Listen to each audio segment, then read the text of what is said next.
وضو کے مستحبات، وضو میں مستحب چیزیں کیا ہے اس کے بارے میں بتایا جا رہا ہے۔ وضو میں مستحب امور یہ ہیں: نمبر 1 اونچے مقام پر بیٹھنا، نمبر 2 قبلے کی طرف رخ کرنا، نمبر 3 میٹھی مٹی کے برتن سے وضو کرنا، نمبر 4 دانے ہاتھ سے کلی کرنا اور ناک میں پانی ڈالنا، نمبر 5 بائیں ہاتھ سے ناک صاف کرنا، نمبر 6 دونوں ہاتھ سے منہ دھونا، نمبر 7 ہاتھوں کا انگلیوں کی طرف سے دھونا نہ کہ کونیوں کی طرف سے، نمبر 8 کانوں کے مسح کے وقت چھوٹی انگلی کا کانوں کے سوراخ میں ڈالنا، نمبر 9 گردن کا مسح کرنا، نمبر 10 پیروں کا بائیں ہاتھ سے دھونا، نمبر 11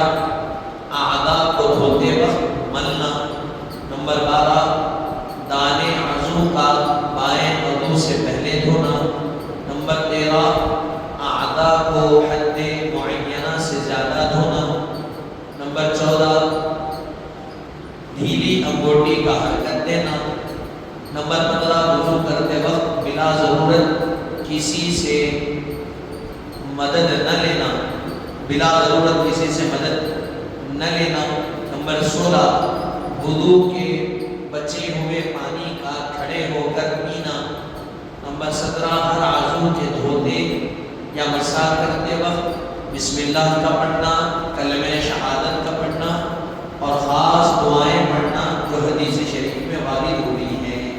یہ ساری چیزیں کیا ہے؟ مسنون ہے۔ مسنون یعنی اگر کر لیے جائے تو ثواب ہے، نہیں کریں گے تو کوئی حرج نہیں ہے۔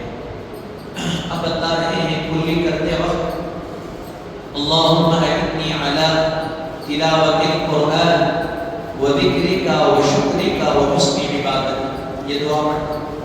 اللہم اعنی علی تلاوت القرآن وذکرک وشکرک وحسن عبادت، ناک میں پانی لیتے وقت اللہم ارحمنی رائحۃ الجنۃ ولا ترحنی رائحۃ النار، اللہم ارحنی رائحۃ الجنہ ولا ترحنی رائحۃ النار، یہ ناک میں پانی چڑھاتے وقت پڑھنا۔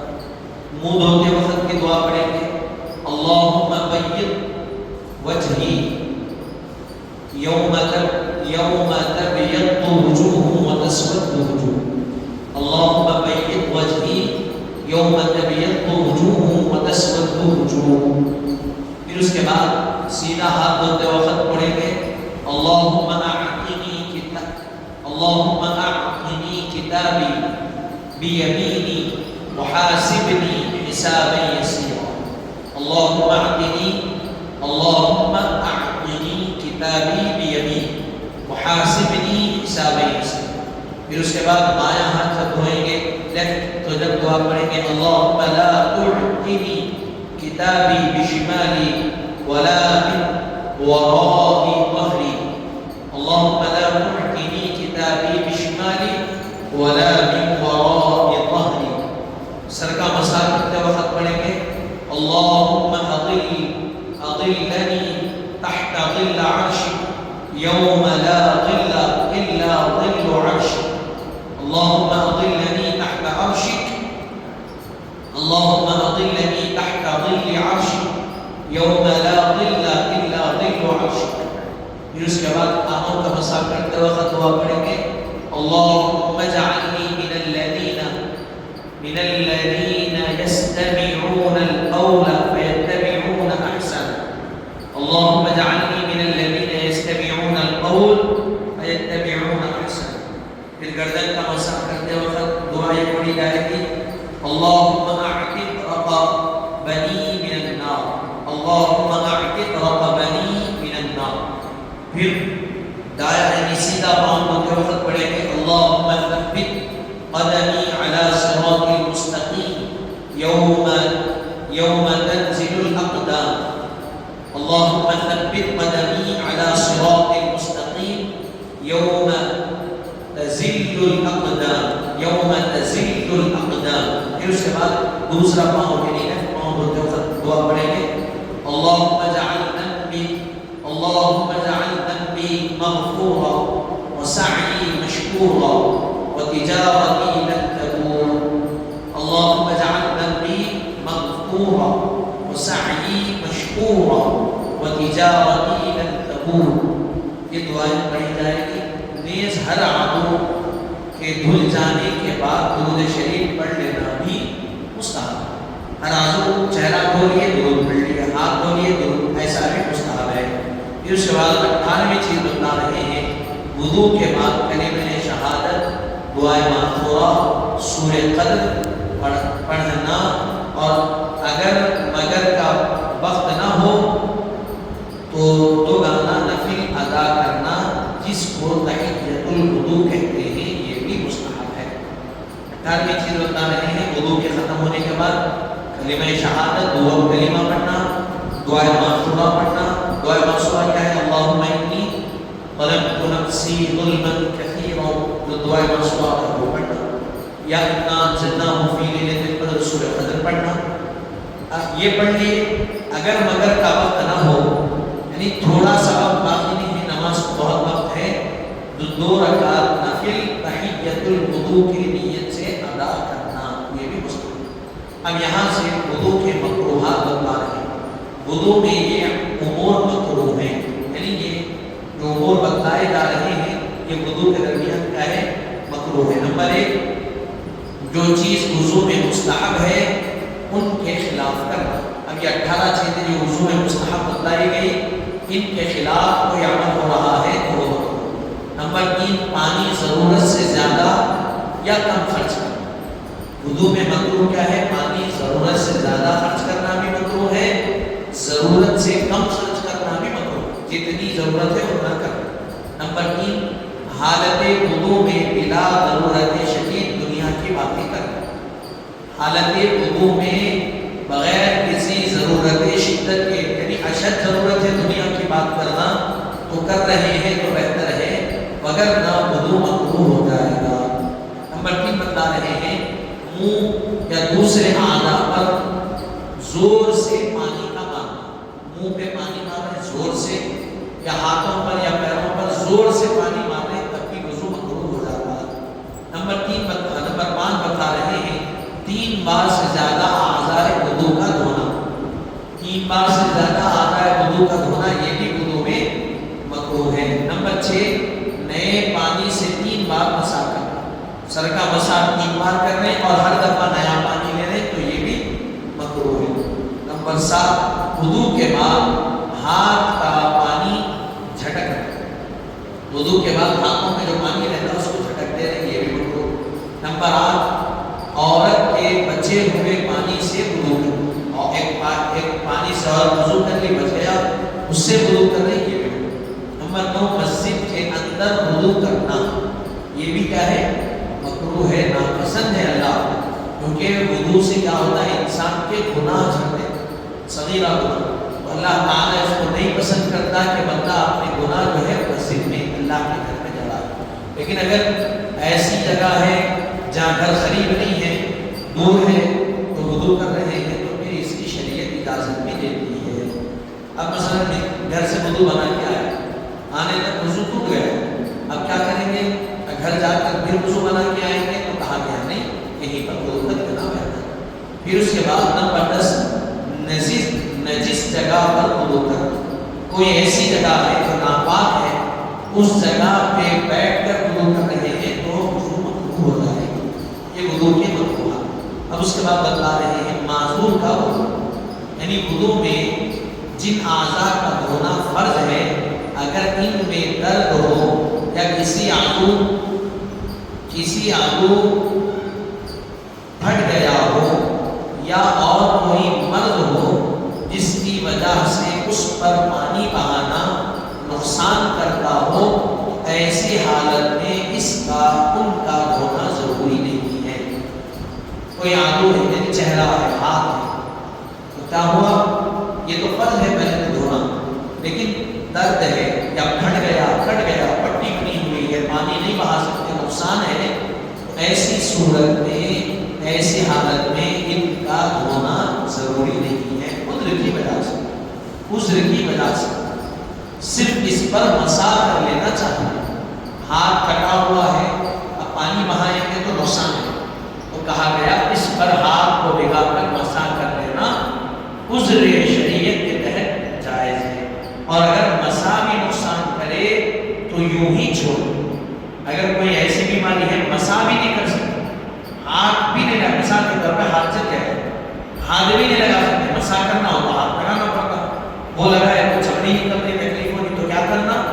تو کہا گیا مسح بھی نہیں کرنا بیماری، اگر کوئی ایسا عذر ہے مسح بھی نہیں کرنا ہے، نہیں کر سکتے، ہاتھ بھی لگانا مناسب نہیں ہے، تو ہاتھ نہیں لگا کر اس اعضاء کو چھوڑ کر باقی سارے اعضاء دھو لیے، ضرور ہے اس کو، ٹھیک ہے۔ پھر آگے بتا رہے ہیں دوسری چیز، اگر کسی عضو پر چھرا یا زخم ہونے یا ٹوٹ جانے یا کسی اور وجہ سے پٹی بندی ہو تو اس کی 3 صورتیں، اب کوئی عضو ہے، کوئی حصہ ہے، وضو کا ہاتھ ہے، پیر ہے، اس پہ چھری چل گئی یا زخم آ گیا یا ٹوٹ گیا، پٹی بنی ہوئی ہے، اب اس کی 3 صورتیں بتلائی جائیں۔ پہلی صورت یہ ہے پٹی کا کھولنا مضر ہو، خواہ جسم کا دھونا مضر ہو یا نہ ہو، پٹی کھولنا مضر ہے، تکلیف دہ ہے، ضرر کا باعث ہے، خواہ جسم کا دھونا مضر ہو یا نہ ہو، یعنی جسم کو دھونا تکلیف دیتا نہیں دیتا وہ نہیں دیکھیں گے، پٹی کا کھولنا تکلیف دے رہا تو پھر نہیں کھولیں۔ یہ تیسری چیز بتا رہے ہیں، پٹی کا کھولنا مضر نہ ہو لیکن کھولنے کے بعد باندھنے کی دقت ہو، پٹی کھولنا تو مضر نہیں ہے، آسانی سے کھل جاتی، لیکن باندھنا مشکل ہے اس کے بعد۔ یہ تیسری صورت یہ ہے کہ نہ پٹی کھولنا مضر ہو، نہ کھولنے کے بعد باندھنے کی دقت ہو، یہ 3 صورتیں، پہلی اور دوسری صورت میں تمام پٹی پر مسح کر لینا چاہیے۔ پٹی کھولنا مضر ہے، اگرچہ کہ پٹی کھولنے سے جسم کو تکلیف نہیں ہو رہی، لیکن پٹی کھولنا تکلیف دہ ہے تو کہا گیا پوری پٹی کا مسح کر لینا۔ دوسری چیز بتا رہے ہیں پٹی کھول سکتے ہیں لیکن باندھنا مشکل ہے تو تب بھی پٹی کے سے مسح کر لینا کافی ہے۔ دوستو، خواہ وہ پٹی زخم کے برابر ہو یا زخم سے زائد ہے، وہ پٹی کیا ہے؟ زخم کے برابر ہے، زخم اتنا ہے لیکن پٹی یہاں سے یہاں تک ہے تو اتنا چھوڑ کے پورا دھوئیں گے نہیں، جتنی پٹی ہے پورا مسح کر لیے پہلے۔ اگر مسح بھی نقصان کرے تو یوں ہی چھوڑ، مسح بھی کرنا نقصان دہ ہے تو مسح بھی نہیں کرے۔ تیسری صورت میں پٹی کھول کر تمام اعضاء کو دھو ڈالے، بشرط ہے کہ زخم کا دھونا نقصان نہ کرے، ورنہ زخمی حصے کو چھوڑ کر باقی اعضاء کو دھو ڈالے اور زخمی حصے پر مسح کر لے۔ اگر مسح بھی نقصان کرے تو پٹی باندھ کر مسح کر لے۔ تیسری چیز کیا بتائی گئی تھی؟ نہ پٹی کھولنا تکلیف ہے نہ باندھنے میں تکلیف ہے تو پوری پٹی کھول کے دھو لے، پوری پٹی کھولیے لیکن زخم باقی، تو زخم کے علاوہ جتنا ہاتھ ہے وہ پورا دھو لینا، پھر پٹی باندھ کے زخم پہ مسح کرنا۔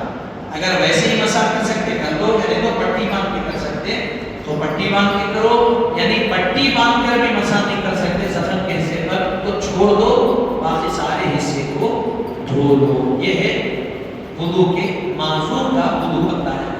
پھر اس کے بعد آگے فرما رہے ہیں نمبر 3، اگر کسی شخص کو ایسا مرض ہو جس میں وضو کو توڑنے والی چیز برابر جاری رہتی ہو، یعنی کسی نماز کے پورے وقت میں اتنی مہلت نہ ملتی ہو کہ وہ اس مرض سے خالی ہو، تو اس وقت کہ فرض نماز ادا کر سکے تو ایسے شخص کو ہر نماز کے وقت نیا وضو کر لینا چاہیے، اس لیے کہ اس کا وضو نماز کا وقت جانے سے ٹوٹ جاتا ہے۔ جو مرض اس کو ہے اس سے نیز نماز کا وقت آنے سے نہیں ٹوٹتا، پھر جب تک اس کا مرض پوری طرح دفع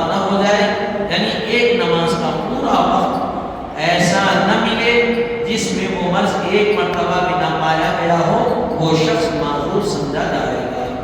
کوئی شخص ہے جو بیماری میں مبتلا، ایسی بیماری ہو گئی کہ مثال کے طور پہ اس کو ہوا کھائی جا رہی ہے یا پھر اس کو نجاست کے کچھ خطرات نکلتے ہیں، تو دیکھا یہ جائے گا کہ نماز کا وقت شروع ہونے سے ختم ہونے کے درمیان یہ ہو رہا کیا ہو گیا، تو وہ ہوگا معذور، وہ معذور ہوگا۔ اب اس کے لیے بتایا گیا ہر نماز کے وقت ایک وضو بنانا، نماز پڑھ لے، نماز پڑھے اتنی دیر بھی اگر حالت نماز میں بھی اگر نکل رہا ہے تب بھی اس کا وضو باقی رہے گا، اس لیے کہ وہ معذور ہے، وہ اس بیماری میں ہوتا ہے۔ تو اس شخص کے لیے کیا کرنا، ظہر پڑھ لیے، ظہر کی نماز اس کی جیسے ادا ہو گئی اس کا وضو ٹوٹ گیا، پھر عصر کا وقت آیا تو پھر نیا وضو کرنا، عصر پڑھنا، جیسے ہی عصر کی نمازیں ختم اس کا وضو ٹوٹ گیا، پھر مغرب آئی پھر وضو کرنا، پھر نمازیں پڑھنا، جیسے ہی مغرب ختم اس کا وضو